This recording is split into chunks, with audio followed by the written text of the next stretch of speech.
लगभग 16 साल की उम्र में जब मैंने फिटनेस जर्नी जिम जर्नी शुरू करी थी, तब मैं लिटरली फुल बॉडी वर्कआउट करता था हर दिन, क्योंकि मेरे जिम ट्रेनर ने मुझे बोलता था जब मैं जिम में आता था कि आज बैक मार, ये मार, वो मार, और इसमें मुझे कुछ नहीं बताता था। वो मुझे कह देता था चेस्ट की एक्सरसाइज मार ले, एक्सरसाइज बैक की मार ले, एक लेग की मार ले, घर चला जा।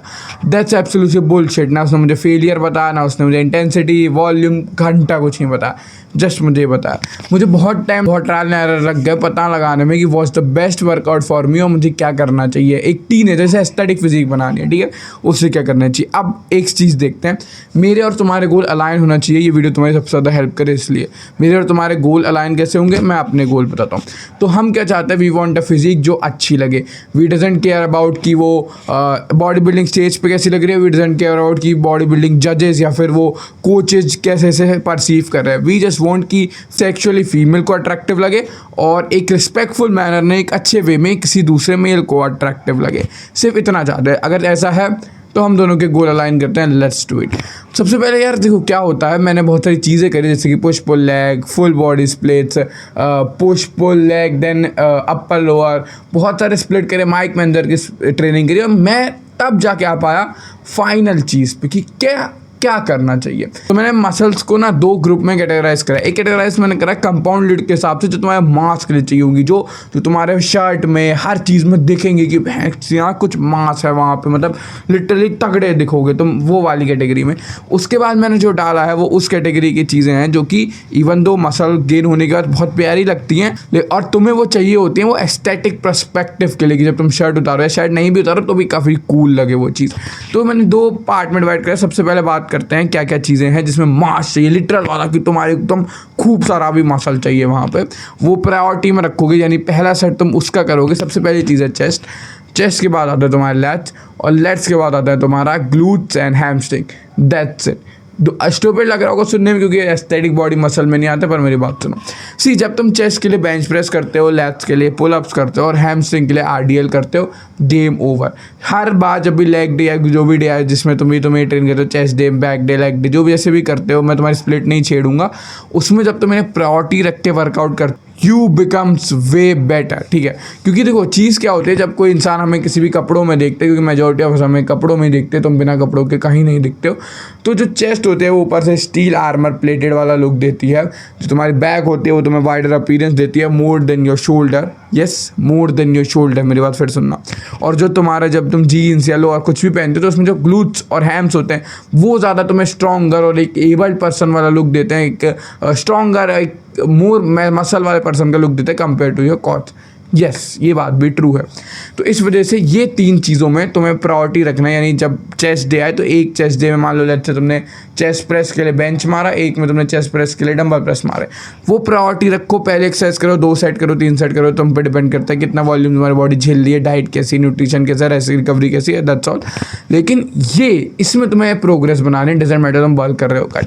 हर वीकली सेशन में या मे बी 2 या 3 वीक में या तो तुम्हारा रैप बढ़ रहे होने चाहिए या तुम्हारा वेट बढ़ रहा होना चाहिए। अगर तुम एडवांस होते तो मैं तुमसे कहता कि अगर तुम्हारा मान लो 10 तुमने मारे और अब 10वां हल्का लग रहा है, थोड़ा इजी आया तो it's fine.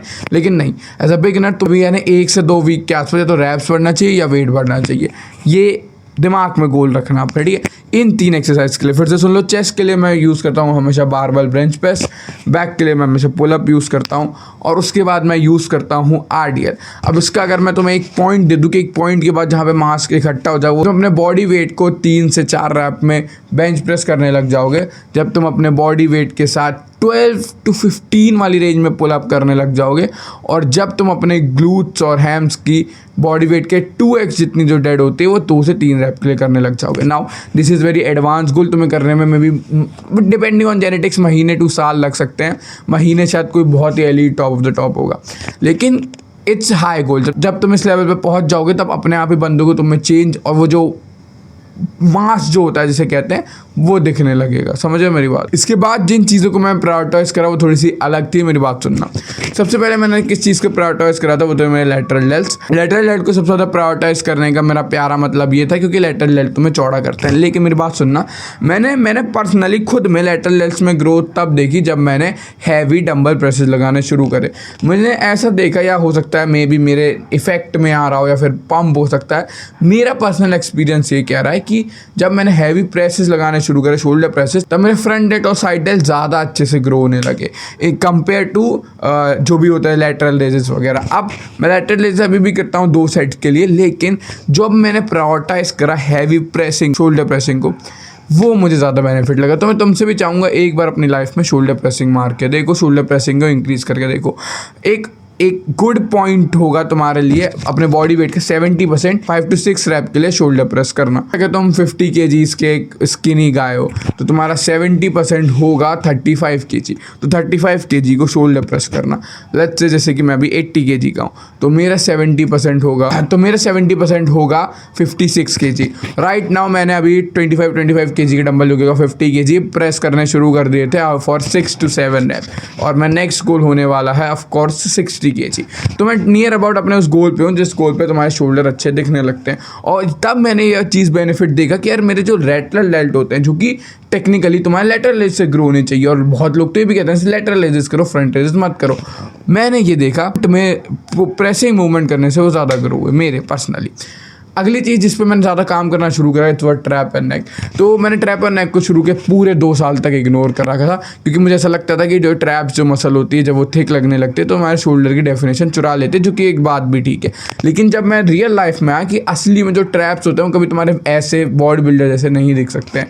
In reality trap usually मेरे वीक पॉइंट था और मुझे उस वीक पॉइंट को कवर करना था। वो मैंने तब देखा कि एक बंदा था हमारी जिम का, वो सीनियर है काफ़ी मेरा एज में, तो मैंने जब उसे देखा और उसकी फिजिक बहुत ज़्यादा अलग लग रही थी, क्योंकि उसके जो नेचुरली जेनेटिकली स्ट्रॉन्ग पॉइंट था वो ट्रैप्स था। मैंने उससे बात करी कि भाई अब कितने ट्रैप्स, कैसे ट्रैप्स करते हो, he doesn't even fucking train traps. ये बात मुझे हिट करी कि जस्ट एक जेनेटिकली पीक पॉइंट है तुम्हारा ट्रैप्स, तो उससे तुम्हारी फिजिक कितनी ज़्यादा अच्छी लग रही है। वो लिटरली 67-70 kg का था और वो 80+ का लग रहा था, जस्ट बिकॉज उसका ट्रैप्स और ये वाला एरिया काफ़ी ज़्यादा वेल डेवलप वेल ग्रोन था। तब से मैंने ट्रैप्स प्रायोरिटाइज करना शुरू करा और नेक भी इसी रीजन से प्रायोरिटाइज करना शुरू करा। अगली चीज़ जो कि मैंने प्रायोरिटाइज करी थी, अगली चीज़ जो कि प्रायोरिटाइज करी मैंने वो है बाइसेप मोर देन ट्राइसेप। उसका रीज़न ये था क्योंकि मुझे ऐसा लगता है कि जो ट्राइसेप जो होता है उसकी तुम 1 या 2 सेट मार लो चेस्ट के बाद, इट्स फार इनफ। और ट्राइसेप काफ़ी अट्रैक्टिव होता है, लेकिन वो सिर्फ साइज़ देता है। जो पीक अट्रैक्टिवनेस देता है मेरे हिसाब से वो बाइसेप है। जो चीज़ अच्छा लगता है, जो चीज़ तुम फ्लेक्स करते हो, जिस चीज़ की वेन ज़्यादा अच्छी दिखती है, वो है बाइसेप। और मैं ये बिलीव करता हूँ कि अगर तुम most of the time after shoulder सबसे अट्रैक्टिव पार्ट दिखा रहे होते हो तुम्हारे आर्म्स होते हैं या 4 आर्म्स होते हैं, वो तुम्हारे आर्म्स होते हैं। तो जो आर्म्स जो होते हैं वो one of the most showable part कह सकते हैं, शायद कह सकते होंगे, क्योंकि वो तुम कहीं भी दिखा सकते हो। यूजुअली तुम हाफ पहन के जाओ और वो दिखा जाएंगे। इस वजह से मैंने आर्म्स में भी बाइसेप को ट्रेन करना शुरू करा। बाइसेप को ट्रेन करने के लिए मैं वापस बेसिक्स पे गया। बेसिक्स पे कैसे जाते हैं, मैं कोकेशियन कर्ल और ये लाइन कर्ल और स्पाइडर कर्ल ये सब छोड़ा, बेसिक डंबल कर्ल्स पे गया। सिर्फ एक मोटिव के साथ था, सही फॉर्म के साथ, बहुत झटका ना देते हुए हैवियर टू हैवियर डंबल जाना और उन्हें रैप रेंज रखनी है 10 के आसपास। That's it। और अभी मैंने जब 40 kgs अनलॉक कर लिए बाइसेप कर्ल्स में, ज़्यादा रैप नहीं थे, शायद 7-8 रैप होंगे उसके लिए, तब मैं समझा कि यार बेसिक इज़ एवरीथिंग। वो जो बेसिक बाइसेप कर्ल था बहुत ज़्यादा क्रूशियल था, और मुझे नहीं लगता कि उसमें और वो बेजियन कर्ल और स्पाइडर कर्ल में कुछ बहुत ज़्यादा बेनिफिट होगा। मेरा ऐसे ही मानना है, बेसिक मुझे ज़्यादा गेन दे रहा है, ठीक है। तो अब तुम इस वीडियो से क्या ले जा सकते हो, अपनी ट्रेनिंग जब तुम प्रायोरिटाइज करोगे, जब भी बनाओ अपनी ट्रेनिंग शेड्यूल, जब भी तुम बनाओ उसमें क्या चीज़ें रखनी है। स्टार्टिंग करनी है तुम्हें हमेशा अपने वर्कआउट की, या तो तुम करोगे बारबल प्रेसिंग, है ना, या तुम करोगे पुलअप्स, या तुम करोगे RDL, ठीक है। उसके बाद जब तुम जाते हो, डिपेंडिंग ऑन तुम्हें कौन सा शोल्डर हिट करना है, अगर तुम शोल्डर को प्रायोरिटाइज करो, जो कि मैं चाहता हूँ तुम करो, तो तुम सबसे पहले रखोगे हैवी मूवमेंट, वो भी शोल्डर प्रेसिंग का। फिर तुम रखोगे कोई भी लैटरल रेज, फिर तुम रखोगे कोई भी लैटरल रेज, ठीक है। जब तुम अपने आर्म प्रायोरिटाइज करना चाहते हो तो मैं तुमसे कहूँगा कि ट्राइसेप पे पहले बाइसेप प्रायोरिटाइज करो, जिससे कि तुम्हारा बॉडी बहुत अच्छी दिखे, ठीक है। लेग्स में जब उसके अलावा जब तुम अपने और पार्ट्स जब ट्रेन करोगे तो मैं अपर बैक, जिसमें तुम कहते हो अपर बैक में, जब तुम अपर बैक को देखो तो हमेशा तुम ट्रैप्स को प्रायोरिटाइज करो। एक और चीज़ जो मैं तुम्हें याद दिलाना चाहता हूँ, इंटेंसिटी सुपर हाई रखना, वॉल्यूम सुपर हाई मत रखना। कम से कम सेट मारो, बहुत ज़्यादा एक्सरसाइज वेरिएशन भी मत रखो। जितनी एक्सरसाइज करो, जस्ट एक गोल बनाना कि जो बेसिक मैं कर रहा हूँ, जस्ट इसमें मुझे हर वीक या 2 वीक या तो रैप्स इंक्रीज करना है या वेट इंक्रीज करना है। फुल इंटेंसिटी के साथ जाओ, टिल फेलियर जाओ, कम सेट में जाओ। Be the hardest working guy, not the longest working गाय। घोड़ा बनो, गधा मत बनो, टिपिकली ये कह रहा हूँ मैं तुमसे। मिलता हूँ तुमसे कल। Let's do what bottom 99% are not doing. और मैं तुमसे सच बोलूँ, अगर ये एडवाइस मुझे किसी ने दी होती जब मैंने ट्रेनिंग शुरू करी है, मैं उसका बहुत ग्रेटफुल होता। अगर तुम्हें भी थोड़ा अच्छा लग रहा हो तो चैनल को सब्सक्राइब कर दो। मिलते हैं कल।